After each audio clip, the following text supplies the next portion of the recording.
He turned 40 in a house made of silence. Arthur was a man carved from the unforgiving prairie itself, his heart a locked chest buried deep beneath the dust of memory. Each day was a ritual of solitude, a penance paid to the ghosts of a wife and son taken by a blizzard years ago. His small ranch was a testament to grim efficiency, a place where life was endured, not lived. With him was his daughter, Lily, a child of 6 who had learned the language of quiet things, for her father spoke only in the clipped commands of work and necessity. The world outside his fences was a distant rumor, a place he no longer had any use for. But the world, in its relentless way, came to him. It arrived on the back of a savage dust storm, a churning wall of brown that scoured the land and blotted out the sun. As he barred the door against the howling wind, he saw a figure stumble through the haze, a fragile silhouette against the apocalyptic gloom. It was a woman, her clothes thin and torn, her face a mask of exhaustion and fear. She was Chinese, a stranger in a land that was not kind to strangers. Her name was Mai, a word as soft as the silk she no longer wore, and her request was simple, desperate. "Can I stay the night?" He looked at her, then at the storm, his mind a war between caution and a flicker of something long dormant. His life was a carefully constructed fortress against complication, and she was the world knocking at his gate. He gestured toward the barn, his voice as rough as burlap. "The barn. You can stay till it passes." It was not an offer of kindness, but a transaction of survival. Shelter for her, continued solitude for him. He watched her nod and retreat into the maelstrom, a small, resilient form swallowed by the chaos, and for the first time in a long time, he felt the cold certainty of his isolation waver. In the pale, dust-choked light of morning, Arthur expected the barn to be empty, the woman a mere phantom of the storm. But the world he awoke to was subtly altered. The wind had died, leaving behind a world draped in a fine coat of rust-colored silt.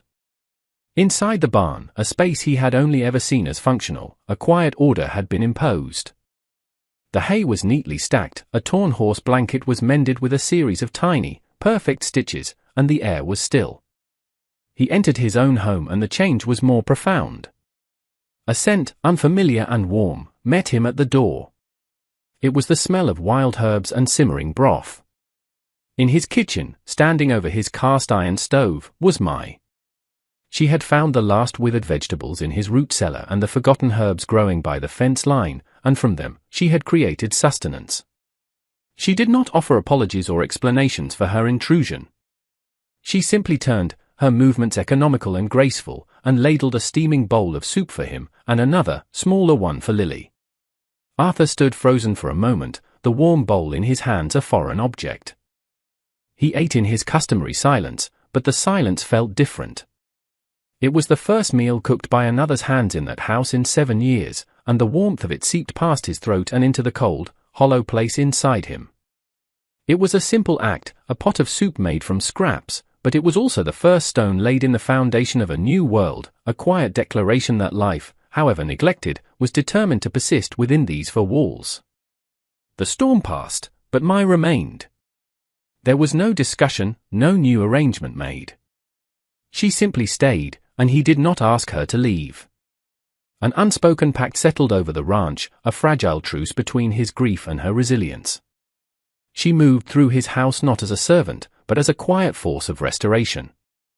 She did not change his world, but mended it. The curtains his wife had sewn, long faded and torn, were taken down, washed, and repaired with thread that almost matched. The small vegetable patch, choked with weeds and sorrow, was slowly cleared and tended until green shoots pushed through the dark soil. She hummed as she worked, ancient, sorrowful melodies that filled the spaces between the floorboards and the rafters, replacing the oppressive silence with a gentle melancholy. Lily, a child who had grown in the shadow of her father's stillness, was drawn to this new, warm presence. She began to follow Mai, a small, silent satellite orbiting a sun she had never known. She watched Mai's hands as they kneaded dough, as they stitched a patch onto Arthur's worn shirt, as they coaxed life from the dormant garden.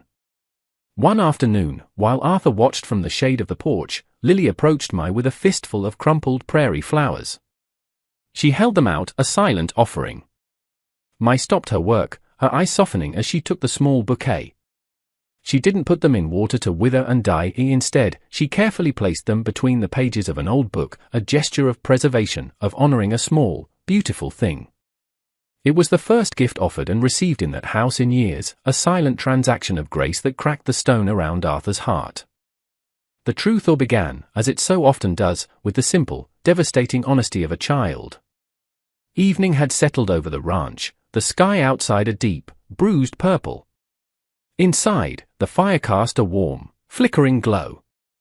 Mai was showing Lily how to braid colorful threads into a small bracelet, her nimble fingers moving with practiced ease. Lily watched, her face a study in concentration, before looking up at Mai. Her voice, when it came, was clear and pure in the quiet room. "Did you have a little girl before you came here?" The question hung in the air, heavy and sharp. Arthur, mending a bridle in the corner, went still. He saw Mai's hands falter for a fraction of a second.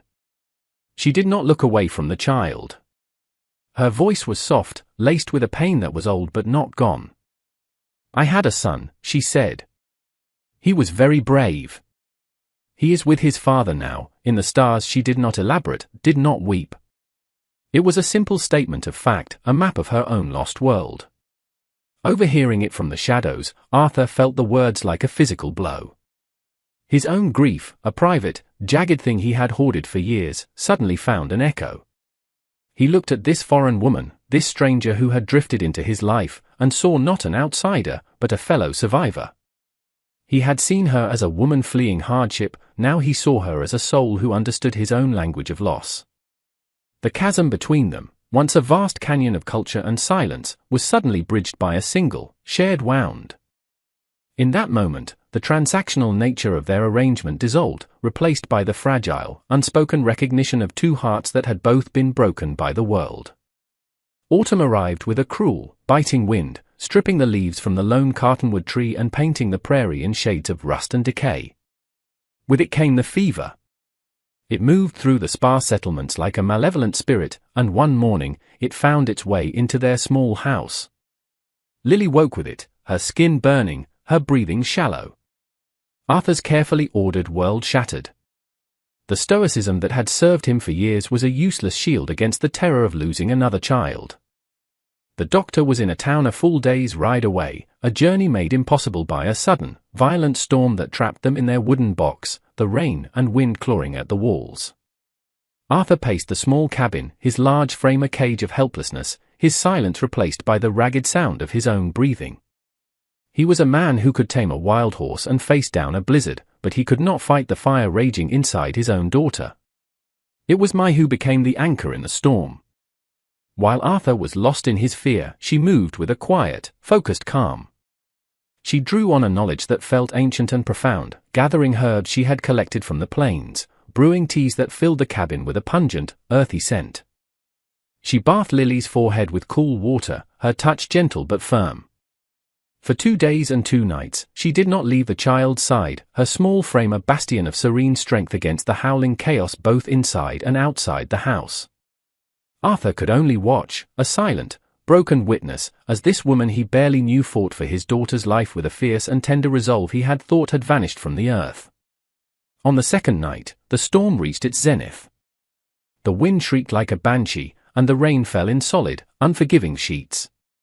Lily's fever had not broken, and her small breaths were whispers of life in the roaring darkness. Arthur, defeated, collapsed into a chair by the hearth, the firelight catching the utter despair on his face. He buried his head in his hands, and the dam of his silence finally broke. The words came out in a raw, cracked whisper, addressed to the ghosts in the room. "I lost her mother and brother in a storm like this," he confessed, the admission tearing through him. "A white-oat. They froze, looking for a stray calf I should have found myself. I was safe in the barn. I couldn't protect them. The guilt was a poison he had carried for 7 years. He expected nothing from my pity, perhaps, or an uncomfortable silence. Instead, she rose and brewed a pot of tea. She didn't sit beside him, didn't touch him or offer hollow words of comfort. She simply placed a warm tin mug on the small table by his elbow and returned to Lily's bedside. It was an act of profound understanding. She knew that some griefs were too large for words. In that shared, lamplit silence, surrounded by the fury of the storm, their pasts were finally laid bare. His failure to protect his family, her loss of a husband and son, her journey through a hostile world. They were no longer a rancher and a stranger, a man and a woman. They were two survivors, huddled together for warmth against the long, cold night of memory, finding a fragile sanctuary in each other's quiet presence. As if tied to the child's life, the storm broke with the fever. Lily woke in the pale light of a clean-washed morning, her eyes clear, her skin cool. A new, tentative peace settled over the homestead. The silence that returned was different now, layered with the shared vulnerability of the storm. Weeks later, their supplies dwindling, Arthur knew they had to make the trip to town. As their wagon rattled down the main street, Arthur felt the familiar weight of eyes on them. Whispers followed like burrs, sharp and clinging. The townspeople saw a broken widower and the Chinawoman who had taken up residence in his home, and they drew their own ugly conclusions. In the general store, a portly, callous man named Henderson, who held the note on a neighboring property, cornered them by the flour barrels. He looked past Arthur, his gaze lingering on me with undisguised contempt. "Heard you got yourself some new help, Arthur," he drawled, a smirk twisting his lips. "Strange choice. A man ought to honor his wife's memory, not replace it with foreign charity." The insult was a lit fuse. Arthur, a man who had not raised his voice in public for years, moved with a sudden, startling stillness. He stepped directly between Henderson and me, shielding her with his body. His voice was not loud, but it had the density of granite, and it silenced the store. "This woman," he said, his eyes drilling into Henderson's, "is under my protection. You will show her respect. Her name is Mai." He then turned to the storekeeper, his every movement deliberate. He requested a bolt of the finest blue cloth, an impossible luxury. When it was brought, he paid and, in front of the stunned onlookers, placed it gently into Mai's hands.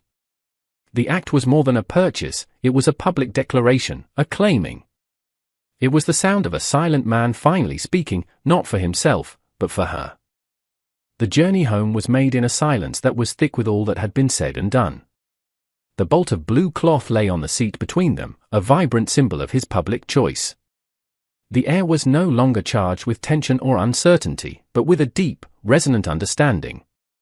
They worked together to unhitch the horses and put away the supplies, their movements falling into an easy, familiar rhythm. That evening, after Lily was asleep, Arthur found Mai standing by the open cabin door, looking out at the vast, star-dusted canvas of the prairie sky. The cool night air smelled of dust and distant rain. He came to stand beside her, not so close as to be imposing, but close enough to share the same patch of night. He was not a man of poetry or grand pronouncements. The words of love and courtship were a foreign language to him. So he spoke the only language he truly knew, the language of the land, of work, of building a future. "The winters are hard here," he began, his gaze fixed on the horizon. "The roof on the east side needs mending before the first snow. And the garden, it could be larger." For a family, it was not a question, but a statement. An offering. He was not asking for her hand in marriage with flowery phrases, he was offering her a life, a shared future built of practical things, mending roofs, turning soil, facing the harshness of the seasons together. It was a proposal forged in the quiet realities of survival, a promise of shared labor, shared burdens, and the shared warmth of a hearth against the cold. Mai did not look at him at first. She continued to gaze at the immense, silent sweep of the prairie, as if reading an answer in the distant constellations. The world Arthur offered was not an easy one. It was a life of hard work, of isolation, of facing the small-minded prejudices of the world beyond their fences. But it was also a world of fierce protection, of quiet respect, of a space being made just for her. It was a home. Slowly, she turned her head, her dark eyes finding his in the faint starlight. She did not need to speak the words he did not have. Her answer was in the gentle, accepting curve of her mouth, in the way the tension finally left her shoulders. Then, she did something that closed the final distance between them. She reached out, her slender fingers closing around his large, calloused hand. His hand, which had only ever known the roughness of leather reins and axe handles, was suddenly enveloped in a warmth that seemed to travel up his arm and settle directly in his chest, where the ice had been for so long.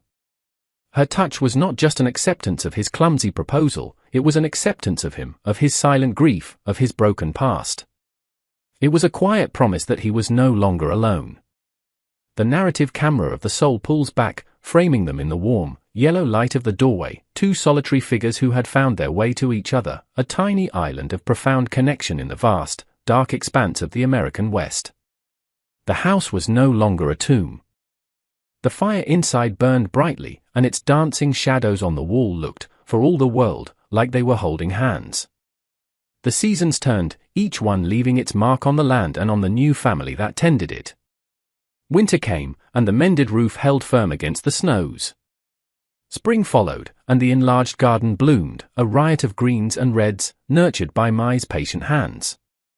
Summer baked the prairie golden, and Arthur taught a laughing Lily how to ride a small pony he had bought for her, while Mai watched from the porch, a quiet smile on her face. The ranch, once a stark monument to loss, was now a place of gentle, growing life. The crushing silence had been replaced by a comfortable quiet, punctuated by the sounds of a child's play, the rhythmic chop of an axe, the soft humming of an ancient melody. Arthur, the man who had turned 40 alone in a fortress of his own making, had been saved not by a grand event, but by the steady, quiet grace of a woman who had arrived in a storm. He had learned that a heart, no matter how long it has been frozen in the winter of grief, can feel the spring and thaw. He had offered a stranger shelter for a night, a simple transaction of survival, and in return, she had given him back his life. Mai had not erased the ghosts of his past or replaced the memory of what he had lost. Instead, she had shown him that a house could be big enough for both memory and hope, that a heart could learn to build a new life alongside its scars, proving that the most enduring love stories are rarely shouted. They are whispered. They are grown quietly, patiently, like a wild prairie flower pushing its way through the hardest earth to finally reach the sun.